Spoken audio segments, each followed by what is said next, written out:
Olha aí. Falei interessante, você já entrou. Tudo bom, Bruna? Tudo ótimo, querido. E você? Super prazer estar com você. Eu estava aí esperando, mas eu mandei a solicitação faz muito tempo, daí ela ficou lá no fundão.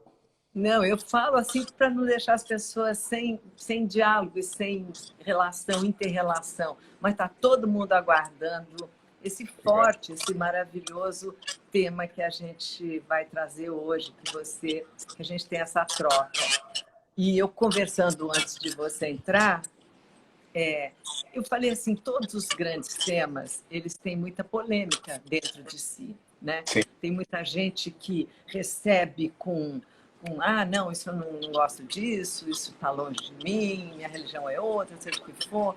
Mas eu acho que todas as doutrinas, todas as filosofias, todos os pensamentos, tudo aquilo que, seja as religiões comparadas, seja Uhum. aquilo que nos cerca, aquilo que foi pensado, aquilo que os legados que vieram até nós, seja na mitologia, seja onde for, eles todos são importantes. Então, Muito. você pode acreditar no que você quiser, a fé que você conduz dentro do seu coração vai te carregar, vai te levar, mas que você tenha curiosidade de entender, de compreender, de chegar a pensamentos. E é um exercício, né? Isso sempre é um exercício, é uma briga constante com a gente para.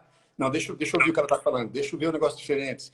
Tem uma exceção só, Bruna, que eu acho que é super justificada nessa questão de não querer conhecer alguma coisa. É o coentro.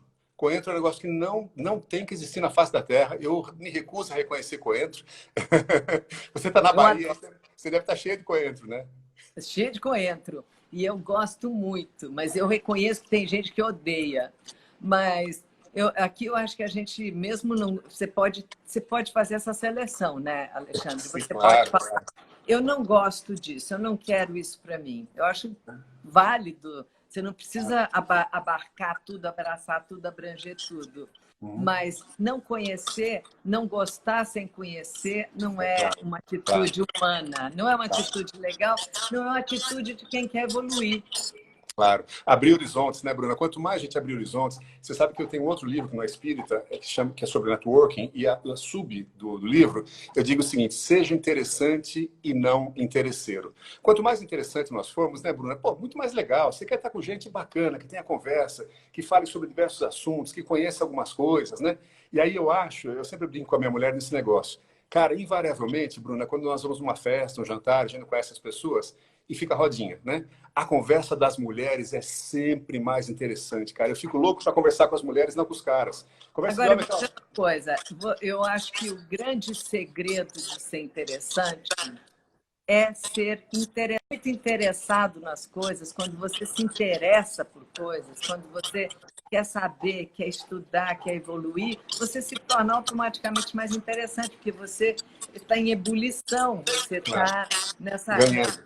busca, e estar na busca, ser um eterno aprendiz de coisas, é uma das melhores maneiras da gente conduzir a nossa vida, né? Em Sem qualquer dúvida.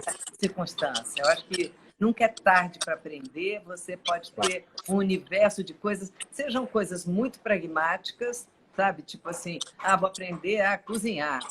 Ou sejam coisas mais etéreas, mais impalpáveis, filosóficas. Vou aprender o sentido da vida, que não é uma coisa simples, Não, né? não é Especialmente rápido. num momento como esse. Como é que está esse momento para você? Olha, para mim, sinceramente, está muito bom. É estranho falar isso, né? Mas você sabe, Bruno, eu tenho conversado com vários amigos e as pessoas falam meio até com vergonha. Ai, olha, sabe que para mim não está ruim, né? Acho que para muita gente não está ruim. Claro que tem uma série de problemas, né? É muito compreensível a angústia de quem perdeu o emprego, como você falou, de quem fechou um negócio, né? De quem está com um parente doente, um parente que faleceu por conta da Covid-19, né? Claro que é uma angústia tremenda. Mas se a gente tirar um pouco o olhar disso, olhar um pouco também o que vem de bom, tem muita coisa interessante. Nós todos estamos repensando o nosso modo de enxergar o mundo, né? Como você bem disse agora há pouco. Será que como é que está a minha vida até hoje? Da hora que eu comecei nesta encarnação até agora, está boa? Está interessante? Eu estou ganhando, como você falava, estou ganhando conhecimento, estou espalhando conhecimento, estou fazendo contatos bacanas, estou aprendendo com o mundo, com as pessoas, com a vida, né? Então, acho que esse é o ganho maior. A gente está reavaliando uma série de coisas. E aí, junto, vem a reavaliação do trabalho, da carga de trabalho, da relação com o filho, com a esposa, com o esposo, da relação com a casa, né? Você tem que limpar a sua casa, tem que cozinhar para si mesmo, né? tudo isso foi muito interessante. O consumo está em xeque, né? As relações de poder começam a ficar em xeque. Eu acho que não será uma coisa que, assim, depois da manhã tudo muda. O Mas meio seguramente... ambiente, né? A relação com o meio ambiente, com Claro. o planeta. Muito. Os cientistas falam, né, inclusive, Bruno, pelo que eu li, pelo menos, o Covid-19 é um dos milhões de vírus que estão na natureza. Está lá faz tempo. A gente desmatou, a gente pôs fogo, a gente pôs gado. O animal doméstico, em contato com o animal silvestre, que tem o vírus e vive bem, traz para a civilização. E a gente não está preparado para ele. É só isso. Né? Só que deu esse tombo na humanidade, um tombo bem dado, que nos faz repensar. O Espiritismo fala muito disso, inclusive. Eu acho que todos os grandes movimentos, né, que a história mostrou, sejam guerras, são sempre movimentos que trazem grandes transtornos, perdas terríveis, terremotos, cataclismas, situações extremas. Realmente são assim, os maiores obstáculos que a humanidade enfrenta, mas que eles servem para uma grande tomada de uma nova consciência, isso também é irreversível e é histórico. Exatamente. Sempre que você olha o pós esses eventos, né, você vai ver que tem uma transformação. Tem uma frase, infelizmente eu não lembro de quem é, Bruno, algum autor nacional, não sei se é Graciliano Ramos, quem é, que fala mais ou menos o seguinte: na hora que você tropeça, você salta adiante. Olha que interessante, né? Então a gente reclama de tropeçar, mas tropeçar te jogou para frente. O Espiritismo fala muito isso. Eu sou cataclisma. Está lá no Livro dos Espíritos, não, está na Gênesis. Fala exatamente isso. Falou, depois de cada cataclisma, ele chama de praga, né? Não chama de pandemia. Depois das pragas, sempre vem um crescimento moral e um crescimento intelectual. Por quê? Porque você tem que arrumar a cabeça para acertar as coisas. Nós estamos falando via live. Para achar soluções, né? Claro. E como o Einstein dizia, você nunca vai achar uma solução no mesmo estado de espírito em que você criou o problema. Exato. Então, você precisa mudar o seu estado de espírito para achar a solução. E vamos falar de espírito? Bora. Vamos falar dessa doutrina, dessa fantástica doutrina, que também é polêmica, mas que é tão importante. E no Brasil ela é muito, muito forte, né? Sim. Uma das mais fortes do mundo. Segundo o censo, é a terceira religião do brasileiro. E a que tem, os adeptos têm maior número de anos de estudo, são 9 anos e meio, se não me engano. Aí já começa uma polêmica, né? Você falou de polêmica. Eu não considero o espiritismo uma religião. Eu não considero, um rapaz chamado Allan Kardec também não considera. Né? Kardec foi quem definiu o espiritismo, escreveu a respeito. Um dos livros dele, que é o que é espiritismo, ele fala textualmente, Bruna, nós não somos religiosos, vírgula. O que não significa que sejamos ateus. Olha que definição interessante, né? No meu entendimento, é uma filosofia. Tanto que você tem judeus, tem muçulmanos, você tem ateu, espírita, e tem católico também, né? Tudo. Porque quando você define como religião, a religião tem dogmas, né? Tem interesses comerciais, mundanos por trás. E o espiritismo precisa tomar um cuidado enorme para não entrar nessa também. Porque sempre tem, claro, em todo lugar, gente que quer se apoderar. Eu sou o chefe do espiritismo, eu mando aqui, eu digo como tem que ser feito. E o lindo, Bruna, eu viajo pelo país aí, agora não, dando palestra em Teresina, Campinas, Santa Catarina, cada lugar, um centro espírita desse tamanho, com autogestão. Um centro espírita gigantão, com autogestão. É lindo de ver, sabe? Não tem uma hierarquia e as coisas funcionam. Então, essa beleza do espiritismo é uma coisa um pouco mais livre, né? Não tem tanto parâmetro. Agora, o fato de você, obviamente, não é uma religião, mas você tem dentro de você a sensação, você tem uma religiosidade. Sim, uma espiritualidade, uma religiosidade, sem dúvida. Porque não dá para você acreditar em alguma coisa sem acreditar num poder maior, você pode chamar Deus, você pode chamar como você quiser, mas é uma forma de religiosidade que você tem dentro de você, mesmo sem seguir uma religião organizada. Porque a religião nada mais é do que uma forma organizada pelos homens, né, de conduzir essa espiritualidade, de conduzir essa religiosidade que é inata dentro de nós, exceto se o cara virou um cético, virou um cara que assim, um niilista, eu não acredito em nada, eu tenho amigos assim, eu tenho alguns amigos bem niilistas, e cada um tem que ser o que sente que é, né? E às vezes eles mudam, ao longo da vida mudam, isso é muito interessante também. E seguramente esses seus amigos, deve ter amigo teu que não acredita em nada, que é uma pessoa bárbara, excepcional, um ser espetacular, que ajuda um monte de gente. Ora, quem somos nós para criticar, não é? E tem religiosos e até espíritos que são picaretas, né? Mau caráter. Então, muito mais importante é isso, né? Você sabe que tem uma pesquisa do Instituto Pew Institute nos Estados Unidos, muito interessante, que fala que 80 milhões, se não me engano, de americanos, quando perguntaram religião, declararam-se religiosos sem religião, ou seja, religious without religion.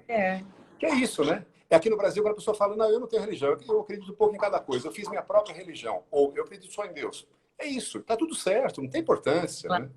Que tenha lugar para todos, e a gente reza para que todos se entendam, Claro. né? Para que essas religiões organizadas, ou crenças, ou fé, sistemas de fé, não provoquem ira, ódio, o oposto do que pregam. O oposto do que prega, exatamente. Não provoquem guerras para que uma vá contra a outra e se espalhe o ódio, se espalhe a polarização e as pessoas se odeiem. Porque isso não é uma religião. Isso é o oposto de qualquer religião, claro.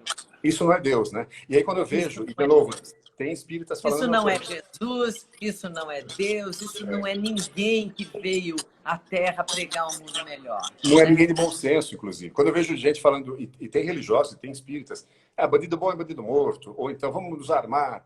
Cara, eu não consigo conceber um negócio desse.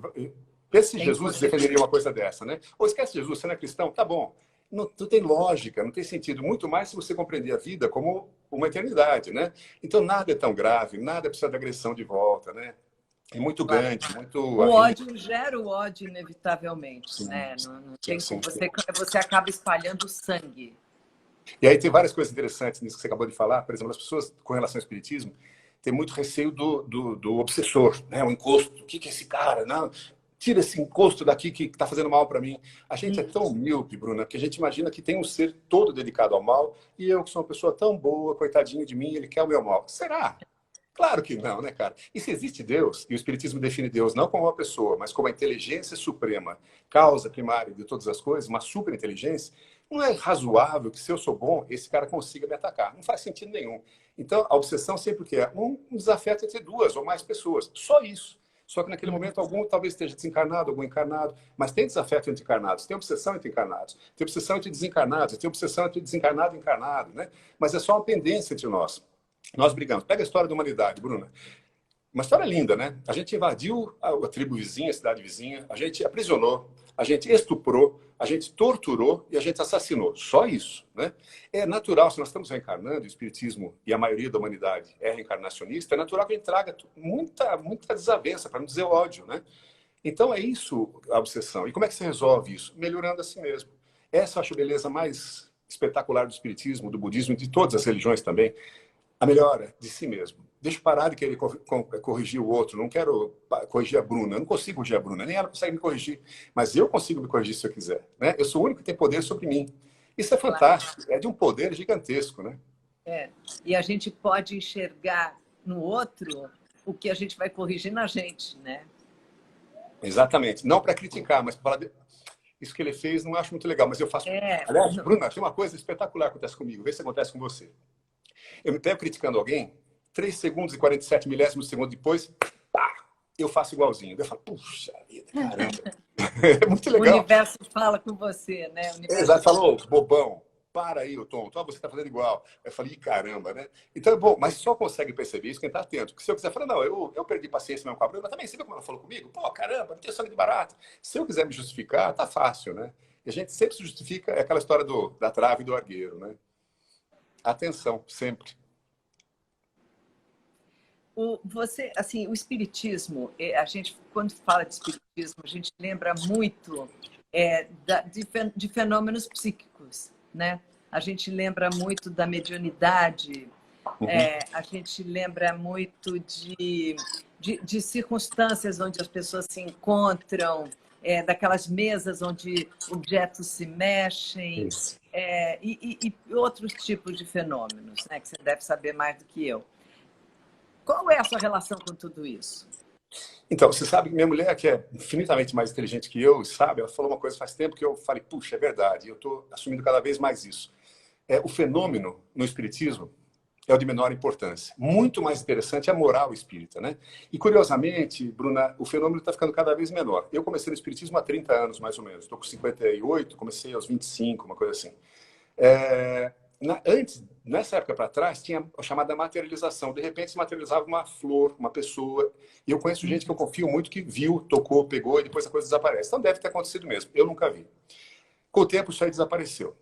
A incorporação, que a pessoa, o espírito aproxima, faz uma conexão puramente mental e a pessoa fala, não é?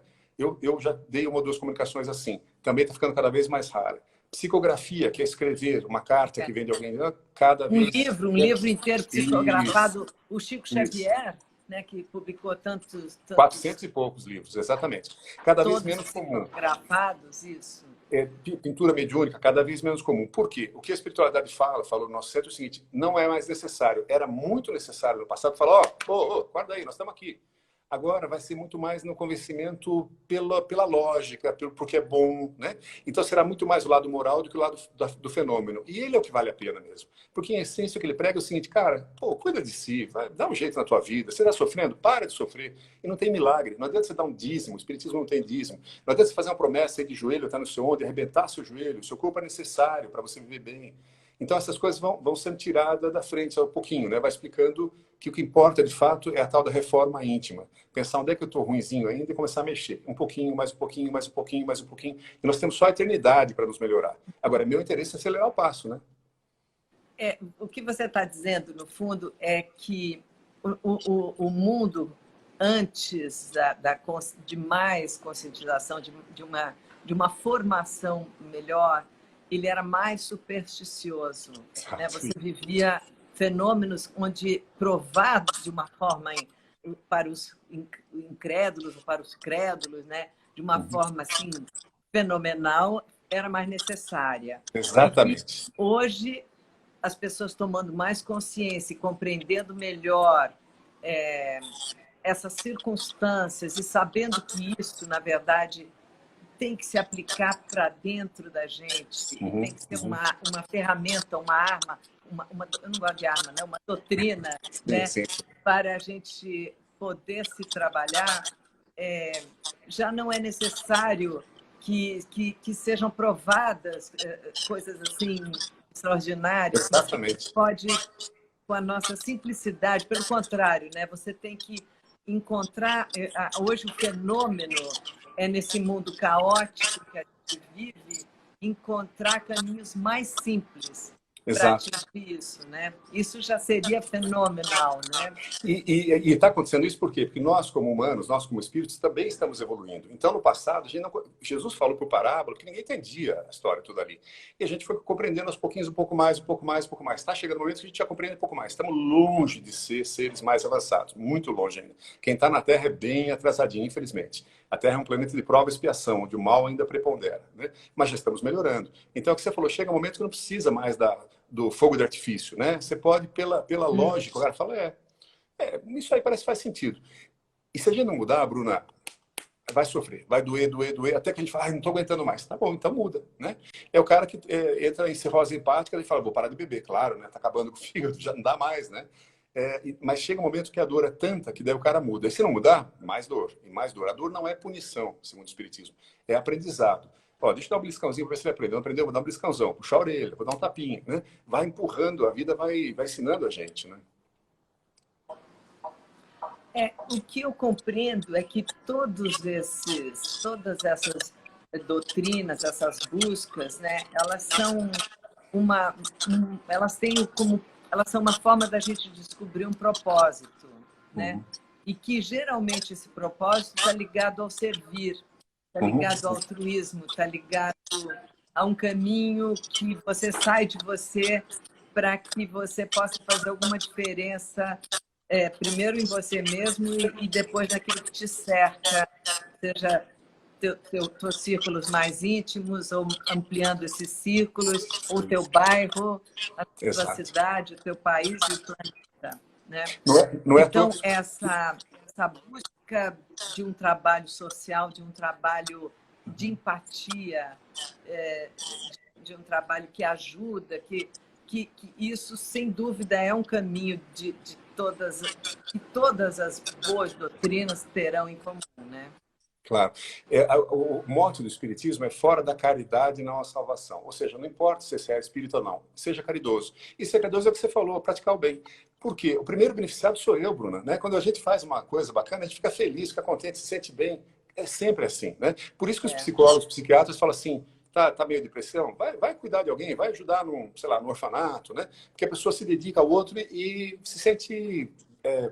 tem valor, né? Se sente útil à sociedade. Né? Então, é bem importante. E tem outra coisa que também está acontecendo agora, Bruno, que é bem legal, que é ampliar a compreensão e baixar o preconceito. Né? Vamos falar, por exemplo, de união homoafetiva, né? Pessoas do mesmo sexo. Como é que o Espiritismo entende isso? É difícil achar isso na filosofia espírita. Nos livros de Kardec não tem quase nada, mas tem algumas dicas ali. Por exemplo, o espírito não tem sexo, não tem gênero. Né? Uma hora eu venho como João, outra hora como Márcio, outra hora como Isabel, outra hora como Como João alma não tem cor, né? Alma não tem cor, não temos etnia na alma, né? Claro. Então, bobagem essa coisa de eu sou branco, você é preto, você é azul, você é cor-de-rosa, tanto faz, né? Mas essa união homoafetiva, eu acho interessante a gente pensar o seguinte: duas pessoas de corpos parecidos, Bruna, duas pessoas muito obesas, podem se juntar, se casar e ser felizes? Claro. E muito magros também. E muito altos, e muito baixos também. Né? E de cor de pele parecida? Pode, tá tudo certo. Né? Então, por que dois corpos parecidos, sejam de homens ou sejam de mulheres, não podem se juntar? Não pode ser feliz, não pode se amar, não pode ter uma família, fazer o bem a tanta gente, né? Onde mora a imoralidade aí, né? Eu conheço de uma frase que eu achei legal, eu chamo de união, não só homoafetiva, mas homoespiritual. Dois espíritos que se amam. Tá tudo certo, né? A imoralidade não está aí. Está na picaretagem, na canalice, né? E isso o heterossexual está cheio também, né? Não é isso que define. Então, essas visões mais amplas, como você bem falou, de etnia, tudo, começa a andar. Isso é prova do progresso da humanidade, né? Nós estamos só há 130 anos da escravidão, é muito recente ainda, né? As coisas estão ainda caminhando, mas está melhorando. O papel da mulher na sociedade. Eu vi outro dia na Suíça, as mulheres não votavam até a década de 70, Bruno. Olha que loucura, cara, na Suíça, né? Então, as coisas estão ainda caminhando, nós estamos em processo. Agora, uma das características também do espiritismo que a gente associa imediatamente quando se fala da doutrina é a ideia de conectar-se com os mortos. Como isso tem sido, assim, é quase uma busca e um grande de alívio, né? Especialmente assim, tem muita gente que fala assim, perdi minha mãe recentemente, eu queria saber como é que ela está. E muitas pessoas buscam os centros espíritas com esse objetivo de ter um último adeus, um último alívio, uma conexão, alguma mensagem, enfim, um conforto. Né? Exato. Como você, como estudioso, vê essa teoria do espiritismo relacionada? Como o espiritismo e a morte têm conexão? Eu escrevi um livro sobre a morte, né? A morte na visão do espiritismo. Então, eu estudei isso aí um pouquinho e tal, e foi mais pensamentos de ler Kardec mesmo. E olha, vou chutar um pouco o pau da barraca aqui. Eu acho uma loucura, acho desnecessário, acho que é prova do nosso atraso. Como assim? Veja, Bruna, se nós compreendermos a vida, se nós compreendermos a morte, tudo fica mais fácil. Algum de nós não sabe que morrerá algum dia? Todos sabemos. Algum de nós não sabe que as pessoas que nós mais amamos morrerão? É só natural. Né? E a gente sabe, inclusive, que às vezes o mais jovem pode morrer antes do mais idoso, o mais saudável pode morrer antes do mais doente. Né? Essas coisas acontecem a todo momento. Então, a primeira coisa, por que a gente é tomado de surpresa? E agora, com a Covid, muita gente fala, eu não consegui me despedir do meu pai, ele foi para o hospital, entrou e saiu já falecido. Né? Eu não sei se a gente tem que se despedir, Bruna. A despedida deveria ser o viver. Se nós vivemos bem com os nossos pais, nossas mães, nossos filhos, nossos irmãos, tá tudo certo. Porque está sendo tão bacana, cara, que um dia vai mudar. Não é que vai acabar, vai mudar, né? E quando mudar, tudo bem. Não precisei falar que eu te amava, porque você sabia que eu te amava, porque eu já disse milhões de vezes que te amava. Mais que dizer, eu demonstrei meu amor por você e recebi seu amor também. Pô, é como se você estivesse em paz com esses... Exato. E você usou a palavra certa, em paz. E as pessoas perguntam, mas na hora da morte a gente sofre? Depende. Você está em paz na hora da morte? Não sofrerá. Se não está em paz, vai ser difícil. E que paz é essa? Não deixar pendência. Briguei com meu irmão, não consegui falar com ele, me reconciliar e morri antes disso. Pô, complicado. Ou, sou muito apegado aos meus negócios, minha empresa. Complicado. Ou, não quero deixar minha mulher, ela não vai se casar com mais ninguém porque eu amo minha mulher. Complicado. Apego sempre atrapalha. Né? Então, resolver a vida, enquanto a gente está a caminho, Jesus teria dito, antes de fazer sua oferta ao altar, vai e te reconcilia com os teus inimigos. Claro, muito mais importante. Não deixa a pendência, né? Então, eu entendo... É bom explicar isso bem para as pessoas, porque o nosso grande problema são as pendências, são os acúmulos, né?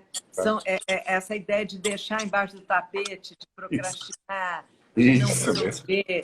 E aquilo tudo vai sendo um peso que a pessoa vai carregando, como se você estivesse carregando uma bagagem nas costas, pesado. Um dos, eu não lembro quem é, eu cito alguns filósofos no meu livro, um deles, não sei se foi Sêneca, um deles diz o seguinte: o náufrago não se salva se ele não se livra da bagagem. É isso, né? Vamos limpar. O que é o espírito evoluído, Bruno? O espírito, vai falar, espírito de luz, o espírito que... Por que tem asinha o anjo? Por que tem aquela auréola de luz? Porque parece que ele flutua. O que acontece? Essas pessoas, que são pessoas como eu e você, já tiraram de si um monte de porcaria. Tiraram o ódio, vaidade, orgulho, egoísmo, ganância. Tudo que não vale a pena já foram tirando ao longo das suas encarnações. E nós estamos fazendo a mesma coisa. Mas é meu interesse acelerar isso aí, né? Para ter um desencarne melhor, para ter uma morte melhor. E só voltando à tua pergunta. Então, psicografia, não recomendo. Por que não recomendo? Bom, primeiro assim, por que você quer saber de quem morreu? Ah, quero saber se está bem. Tá. E se você souber que não está bem, o que você fará? Vai ficar angustiado, só não serve para nada. Segundo, mesmo em centro espírita sério, às vezes quem vem da comunicação é um espírito ignorante, não sabe nada, ou quer ajudar e fala qualquer coisa, ou é um espírito brincalhão, quer pregar uma peça e fala, ah, sim, isso aqui é seu tio, não sei o que, e não é nada disso. Então, a menos que haja uma razão muito importante, um caso que está mal resolvido, mal parado, eu acho que sim, no lugar sério, senão não, né? E aí vou para aquele caso nos postes aí, né, das videntes, os videntes espíritas. Isso não é espiritismo, né? Traz a pessoa amada, amarrada, amordaçada, encaixotada e picada em 5 dias. Isso nunca foi espiritismo. Qualquer lugar que cobre, fuja. Não é espiritismo, é picaretagem, né? Então, essa angústia eu entendo, né? O vácuo da ausência, os espíritas também sofrem, claro.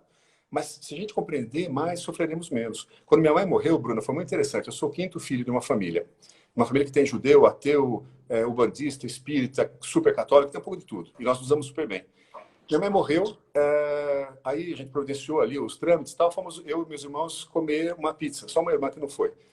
E porque não tinha jantar em casa, né? Ninguém estava preparando nada. E a gente, no meio da pizza, começou a dar risada, a gente ria, brincava, falou, nossa, mamãe morreu faz 2 horas, a gente está aqui rolando de rir.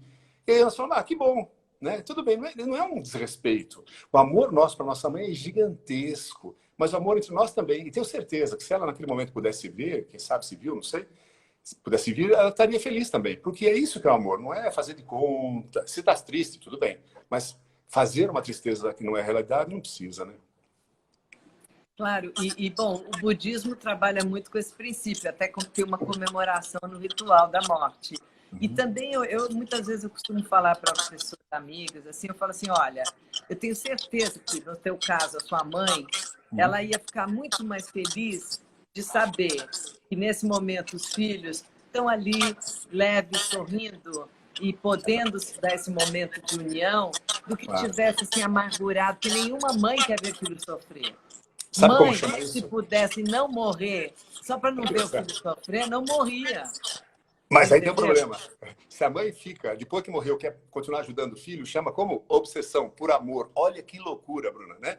E eu também sou obsessor. Falo, minha mãe, vem me ajudar, por favor. A mamãe vem, claro. Falou, opa, Júnior chamou, né? Você está então, ali toda hora, você não está libertando aquela energia, né? E aquela pessoa tem que cuidar da sua própria vida, tem que seguir adiante, aprender coisas, fazer coisas. Imagine, nas encarnações, minha mãe ou sua mãe ou quem seja, quantas pessoas conheceu? 1 zilhão de gente. Adora, ama um monte de gente, não só a mim. Então, é nosso egoísmo falar, quero mamãe comigo. Não, deixe mamãe seguir, ela tem a vida dela. Eu escrevi um textinho, Bruno, depois vou até te mandar, nesse ano, no Dia das Mães, onde eu dizia o seguinte, o título era, minha mãe morreu faz 3 anos. Não sinto a menor saudade da minha mãe, ela não me faz a menor falta. Aí fala assim, mas não me entenda mal, adoro minha mãe. E não sinto falta porque ela está comigo, Bruna, o tempo todo. Não o espírito dela, que seria escravizar o espírito aqui, não é isso. Mas as coisas dela, os valores dela, a visão de mundo maravilhosa que minha mãe tinha. O legado, comigo. Né? O legado, claro, a razão pela qual ela era sua mãe, né? Só não tem o corpo dela e a voz dela. Isso não me faz falta. Todo o resto está aqui, né? Então, claro, essa compreensão da vida e da morte dá um alívio para todo mundo, para aquele que morreu e para aquele que está por aqui. Não é importante compreender essas coisas. Mas o que para o espiritismo exatamente é a morte? É uma energia? É uma... Se vai, como reencarna? Como é a crença Perfeito. básica. Olha, tem duas coisas que nós espíritos falamos que eu não concordo muito. Um é assim, ele descansou. Não descansou, a gente não descansa. Ninguém fica na rede tocando harpa. Você vai trabalhar, vai continuar a sua evolução, né? Tem o descanso com relação à doença. Se a pessoa está muito doente, bom, tá bom, vai recuperar daquela doença. A outra coisa, você vai encontrar fulano lá. Não necessariamente, Bruno, porque as pessoas têm outros afazeres. E talvez já tenham reencarnado, como você falou, já explicam a reencarnação. Ou estão num outro plano, diferente do meu. Minha mãe está aqui, eu não tenho acesso ao plano dela. Ela pode vir, eu não. Porque eu faria uma confusão aqui, atrapalharia tudo, né? Então, esses consolos não são muito adequados. Melhor sempre é a realidade. O que acontece na hora da morte? É mais ou menos aquele filme do Ghost, né? O bandidão, aquelas coisas horrorosas, sai do esgoto e puxa lá para dentro. E o mocinho, uma luzinha azul linda, leva embora, né? Claro que isso é Hollywood, mas é meio que assim. Se tá tudo certo, você será bem recebido pelas pessoas que te amam. Se você pisou na bola, maltratou um monte de gente, vai ter gente esperando também. Então não existe céu nem inferno, de acordo com o Espiritismo, mas está na nossa cabeça. E se eu machuquei, assassinei, matei um monte de gente, roubei um monte de gente, desviei muito dinheiro, como acontece toda hora aqui, a minha própria culpa, que está na minha mente, isso eu vou ficar vendo esse negócio. Isso é um inferno, é uma loucura, né? Mas na hora da morte, o que acontece? Quem morre é o corpo. O espírita também fala, a morte não existe. A morte existe, sim, para o corpo físico. Isto aqui que é matéria, isso vai degradar. E tem que ficar aqui. Mas o espírito não. O espírito vai. E o que é o espírito? É você, sou eu, é o que nós somos. O que a Bruna pensa, o que a Bruna já aprendeu ao longo de inúmeras encarnações que ela teve, isso é o espírito. E também não é que eu tenho um espírito, eu sou um espírito, né? Então, esse nunca morre. Espírito é por acaso num corpo, né? Exato, usando o corpo. A analogia que se faz muito adequadamente é que é uma roupa que você está usando, né? Ou uma casa. E você seguramente já morou em casa que você gostava muito, chegou um tempo, ficou muito velha, começou a ter goteira, começou a ter rachadura, você precisou deixar aquela casa. Mas você gosta daquela casa, mas não dá para ficar mais. Você foi para uma nova casa, melhor. Mesma coisa. Chega uma hora que o corpo já não aguenta mais. Ele não serve mais ao espírito, o espírito abandona aquele corpo e vai para a chamada erraticidade. Fica sem reencarnar por um tempo. Esse tempo varia de pessoa para pessoa, aprendendo, planejando o seu próximo encarne e volta a reencarna.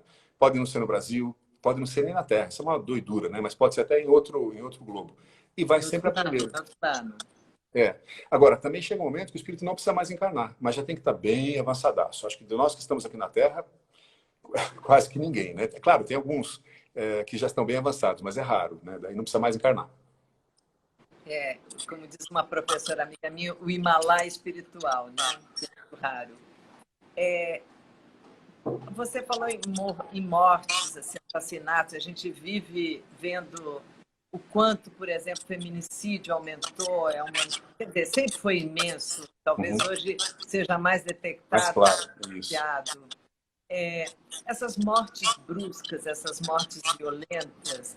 Como o Espiritismo trabalha com isso? Porque a que você descreveu, sem dúvida, é uma evolução. O corpo já está, já estou indo, né? E estou contente de ir. Né? E as pessoas em volta de você também, como faz o budismo, é uma pena te perder, é triste, a gente fica triste, mas tem uma evolução espiritual que é o que a gente busca.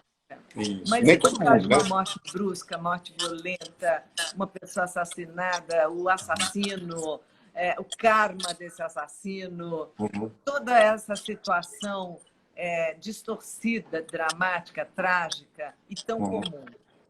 Então, antes disso, responder uma outra coisinha. Às vezes a pessoa desencarna cedo, está com 35 anos, ou 12 anos, ou 17 anos, fala, ai, coitada, coitado, tão nova. Não. É o contrário. Essa pessoa já pôde ir, como você bem disse. Ela está tranquila, pode ir embora, né? E a gente quer segurar aqui. Imagina como se fossem dois encarcerados que ficaram muito amigos, estavam morando juntos na cela há muitos anos. Esse aqui já ganhou liberdade, vai embora amanhã cedo. Esse aqui tem mais 2 anos para cumprir. É como se esse aqui está feliz, vai embora, encontrar a família, tomar sol, ter liberdade. Você fala, não, não vá, fica aqui. A mesma coisa nós fazemos quando queremos segurar alguém que já está pronto para ir, já pode ganhar a liberdade, né? Vai sair de um planeta complicado, onde há todas essas barbaridades que você citou, para um lugar melhor. O que você citou de uma coisa mais traumática, né? Um assassinato, um estupro, um linchamento e tal. É claro que o Espiritismo condena. Condena no sentido de não de condenar, não falar, não, é inadequado, é impróprio. Dito isso, o Espiritismo compreende o seguinte, livre-arbítrio. Faça, querido, faça, querida, o que você quiser. Só que as consequências virão, né? No Espiritismo não se fala muito em karma, porque, no meu entendimento, pelo menos, karma é uma coisa de punição. Não é punição, mais uma vez, aprendizado. você vai passar a mesma coisa para ver que não é bom para você aprender. Você é super pão duro, não usou seu dinheiro para beneficiar ninguém, só guardou, você vai voltar numa outra super duro para aprender que solidariedade é fundamental, né? Generosidade é muito importante. Então, no caso de um assassinato, um feminicídio, né? Assassinato de homossexuais e tal, claro, qualquer crime desses hediondo, o cara tem responsabilidade e vai, entre aspas, viver a situação, vai pagar, entre aspas, essa situação. Agora, também nada acontece sem haver uma razão. Então, se isso aconteceu, o que o Espiritismo fala, isso é duro as pessoas aceitarem, é o seguinte, há um encadeamento. No passado, provavelmente eu assassinei um cara igualzinho, ou eu fui um torturador. Imagina os torturadores aqui, da época de 64, ou do Estado Novo e tal, que fizeram barbaridade com as pessoas. É só ler os livros, aí a gente vê, né? Ou da Idade Média ali, da Inquisição, né? É uma coisa horrorosa, horrorosa. Esses caras provavelmente estão passando ou passarão por dificuldades. Eu conheço alguns, inclusive, tem um livro que fala sobre isso. Mas esse é o princípio do karma. Mas não como punição, como, querido, vamos aprender que não se faz isso, né? Não é assim, Deus aí castiga. Mas uma repetição, não precisa ser necessariamente uma punição, mas é uma repetição, é como você está colocando. Perfeito. E aí o bom é que nós aprendamos com as dificuldades. Então, tá bom, digamos que eu não tenho uma dor tão grande assim, porque eu não fui um torturador, mas eu tenho uma outra dor. Peraí, por que está complicado isso aqui na minha vida? Deixa eu pensar. Talvez eu tenha agido assim, assim, assado. Deixa eu melhorar esse comportamento. É só assim que a gente melhora. Mas para isso precisa estar atento, né? Todo mundo quer saber quem foi na encarnação passada. Esqueça isso aí. Você quer saber? Pensa as suas tendências, né? Eu sou como? Eu sou muito violento, eu sou muito egoísta, eu sou muito arrogante. Isso diz um pouco da gente, né? E diz, sobretudo, as coisas que eu deveria modificar. Se eu quiser, no ritmo que eu quiser. Se eu não quiser, tudo certo também. Mas sofrerei as consequências disso porque não estou modificando o meu modo... O que me faz sofrer, na verdade, né? Quando você fala assim, todo mundo teve vidas passadas, as pessoas em geral foram princesas, né? Foram reis, né? Todo mundo foi Cleópatra, foi alguma coisa de grandioso, né? Ninguém fala assim, foi um escravo ali. Claro. Bruno, meu pai falava, ninguém cuidou do cavalo, né? Ninguém cuidou do cavalo, todo mundo era rei. Ninguém cuidou do cavalo. Mas eu tenho uma brincadeira em casa que eu falo assim, eu devo ter passado uma encarnação inteirinha deitada numa rede, porque nessa eu trabalho tanto, né? A lei de equilíbrio, né? Legal, legal. É isso mesmo, tem. Mas quando você fala assim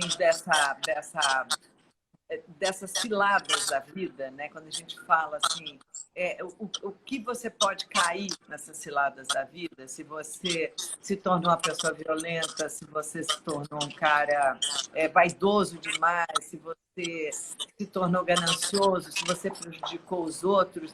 De certa maneira, se você cometeu crimes, existem muitas formas da demonstração da maldade. Uhum. A maldade como um registro, como uma marca, como um resultado da ação. Né?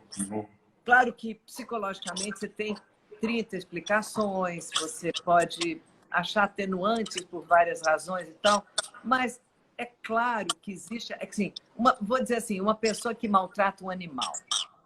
Tá? Esse, para mim, é o exemplo mais básico da maldade, porque o animal é indefeso, o animal não faz mal nenhum e tal, e o cara vai lá e judia de um cachorro, judia de um gato, judia de um cavalo, judia de um bicho, assim, pelo prazer de judiar. O que é para o espiritismo essa maldade? É um espírito muito atrasado, né? Nós todos ainda estamos muito atrasados, mas esse mais atrasado ainda. Ele está muito mais perto da animalidade. Em que sentido? Quem está reinando ali são os instintos. Eu estou com raiva, eu vou arrebento você de porrada. Eu estou com vontade de sexo, eu vou estupro. Eu estou com fome, eu vou mato você, roubo tua comida e faço. A gente é assim no comecinho da encarnação, né? Quando a gente está começando, a gente é muito mais instinto que razão.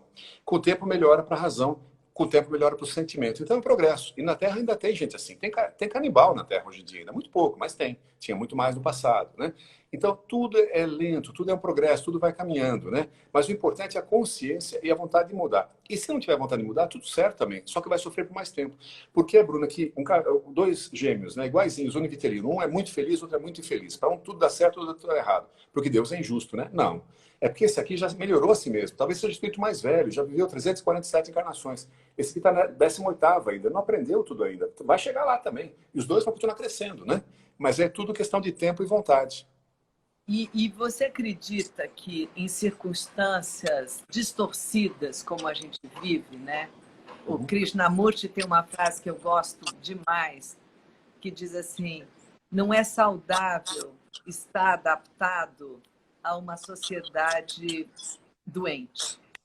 Né? Não doente no sentido da pandemia, mas doente no sentido da distorção de valores. Sim, né? sim, perfeito. Então, você está bem adaptado a uma coisa que está tão distorcida, não é uma boa situação espiritual. Perfeito. Agora, Deixa, numa sociedade... só fazer um parênteses aí, desculpe. Isso que você falou é tão importante, tão perfeito e tão necessário nesse momento, e aí tem uma dúvida no Espiritismo. Não se pode falar de política no centro espírita. Concordo. Política partidária. Não posso falar, votemos em candidato tal, não votemos em candidato tal. Isso não. Agora, as questões políticas do nosso dia a dia, né, as questões da política da sociedade, né, sem dúvida. Né? Você falou adaptação. Essa é outra grande questão. A gente fala, o espírito evolui. Evoluir quer dizer adaptar-se. Não é bom adaptar-se ao que está errado. É bom progredir. Progredir quer dizer mudar o que está errado. Né? Transformar. É bom transformar. Exato. Né? Transformar e transformar. É para isso que nós estamos aqui. Começando por mim, mas também no meu entorno. Né? Acho que foi Agostinho de Hipona que disse, pregue, ou foi Francisco de Assis, um deles. Pregue sempre o evangelho. Se necessário, use palavras. Ou seja, haja no seu entorno. Né? Mude o seu entorno. A ação é que fala, né? O exemplo e a ação é que são os grandes propagadores de qualquer coisa. Né? Exato. Deixa eu te contar outra coisa também. Eu estou vendo você, estou lembrando aqui. Vendo você. Você é uma mulher linda, sempre foi muito linda. Teve uma carreira maravilhosa de modelo, de atriz. Até hoje as pessoas se encantam com a sua beleza. Né? Olha o risco que você correu, Bruna. Para você escorregar ali e ficar extremamente arrogante, ficar se achando o máximo e acabar, você ia atrapalhar a sua vida barbaramente. Nós pouco nos conhecemos, eu tive uma outra vez com você, com o Richelli, lá nos eventos que nós fomos. Mas do que eu vejo, do que você está fazendo, do que as pessoas falam de você, quando eu falei que estaria com você, inúmeras pessoas, nossa, eu adoro ela, eu adoro ela, eu adoro ela. E vendo agora as coisas que você comenta, as lives que você fez com o Malvino Salvador, ali atrás, você escolheu um caminho interessante. A beleza, ela é linda, ela é ótima, ela ajuda muito, mas é também um risco. A riqueza, ela é linda, ela é ótima, ajuda muito, mas também é um risco. O poder é a mesma coisa, né? Então, veja, chegam circunstâncias na vida da gente que ou a gente... você tem que tomar decisões. As decisões vão dizer o seu caminho presente e futuro. Se eu serei mais feliz agora e no futuro ou não, né? Livre-arbítrio. Então, é interessante, né? Fazer escolhas, né? Sempre. Eu acho que a vida apresenta essas ciladas, né? E cabe a você fazer a sua escolha. E aí tem uma frase, tem duas coisas. Primeiro, agradeço a tua gentileza, né? As coisas lindas que você me falou. Obrigada. E tem um livro que eu escrevi que chama O Jogo da Felicidade, que exatamente ele é baseado um pouco na estrutura do tarô e tem essas etapas. E cada etapa tem o teu objetivo, o risco e o que você vai... o que essa escolha pode te trazer, né? Então, assim... mostrando exatamente esses percursos que necessariamente a gente vai passar. E tem um filme que a gente fez que chama O Signo da Cidade, que é um filme, inclusive, que está disponível no meu canal do YouTube. Você pode entrar, Bruna Lombardi, no seu canal do YouTube. O filme está gratuitamente disponível. E O Signo da Cidade é um filme muito legal, muito premiado, foi muito bem. E tem uma pergunta nesse filme que inclusive, eu entrevistei o Malvino essa semana e a gente falou sobre isso. Que o personagem dele pergunta para mim, já está tudo escrito ou a gente pode mudar? E eu pergunto para você, como é que você, que o Espiritismo quer que você... Já está tudo escrito ou a gente pode mudar? Deve mudar, tem que mudar. Não há destino. Não há destino. Mas espera aí. Mas eu não passo por certas situações? Passa. Antes do encarne, se o espírito já tem um pouquinho de evolução, já consegue ter algum discernimento, é chamado a falar, vem cá, Bruna, vem cá. Você vai encarnar agora com Bruna Lombardi, você vai ser linda, vai ser modelo, vai ser atriz de sucesso, vai casar com um cara bárbaro, vai ter um filho. É isso aqui. Tudo bem? Você quer esse caminho ou não? Quero. Tá, você precisaria melhorar nesse aspecto. Eu topo passar por essa situação, topo. Né? Então, tá bom. Tem algumas situações difíceis que você passará na encarnação. Uma aos 17, outra aos 32, outra aos 43 e tal. Mas, se nesse trajeto você já resolveu uma dessas pendências, você não passa por aquela situação difícil. Você sim pode e deve modificar o seu caminhar. Né? Para isso nós temos livre-arbítrio. Isso ajuda a gente a crescer intelectualmente, moralmente, que é o objetivo da encarnação. Né? E essa é outra pergunta clássica. As pessoas falam, não, eu não quero ajudar meu cunhado porque ele tem que passar por isso. Não, seu cunhado não tem que passar por isso. E às vezes a sua ajuda ali é o que faltava para o cara falar, opa, peraí, e acordar, né? Então nós temos sim a chance gigantesca de ajudar os outros, ajudar a gente mesmo, modificar a história de todo mundo, em primeiro lugar a nossa, e não tem nenhum problema. É um ganho, você acelera o processo de crescimento, não há destino pré-determinado. Há algumas coisas que acontecerão, se você precisar delas. Se você resolver antes, sou muito pão duro, deixei de ser pão duro, não preciso passar mais pela dor da miséria, por exemplo, entendeu? Porque as coisas vão mudando. Então, ajamos, sim, como não? Bom, a gente está chegando no final, mas assim, é interessante a gente concluir, né, dizendo que, no fundo, o resumo disso tudo é a busca do autoconhecimento. Exatamente. É o tal do conhece a ti mesmo que está desde antes de Sócrates, Platão, lá no Templo de Delfos, né? Conhece a ti mesmo e conhecereis os deuses, o universo, é isso. Amplia, amplia, amplia, amplia, vai melhorando, melhorando, melhorando, né? Sem pressa, mas com Então, afinco. independente da tua busca, da religião, da posição, do que você acredita, do teu sistema de crença, da fé que você escolheu, do grupo a qual você pertence, de como você se denomina, como você se vê, das suas circunstâncias, da sua realidade, é pobre, rico, a cor, etnia, o sexo, o que for, a busca está dentro de você. Vai. Essa é a grande revelação. Perfeito, A grande revelação não vai ser o espiritismo que vai te dar, não vai ser ninguém, a não ser esse mergulho delicado e constante que você vai fazer para dentro de você e todos os dias você vai tecendo um pequeno fio. Isso que você falou, eu falo toda hora também, Bruna. Não adianta, se você vai ao Espiritismo esperando solução fácil, não vá, porque não vai haver. A única coisa que o Espiritismo faz a você é te ajudar a raciocinar, a se ilustrar, a pensar mais sua própria vida e você tomar suas decisões. Os problemas não acabarão, jamais. E é bom que não acabe, eles nos ajudam, eles fazem a gente pensar. Nós melhoraremos o modo de encarar o problema e aí fica mais fácil resolver a vida, né? É maravilhoso. É uma solução que você cria com o apoio do entendimento. Só isso, né? É muito gostoso, é muito legal, mas não é para todo mundo. Quem quer solução fácil de resolver amanhã? Você dá um milagre para mim? Ai, reza para mim um milagre? Não, né? Deixa eu pagar um dízimo para conseguir a prosperidade? Não, não é assim que as coisas funcionam. É muito melhor que isso, né? Mas precisa estar afim. É muito melhor que isso. O desafio é absolutamente necessário, né? Exato. A diversidade traz caráter, né?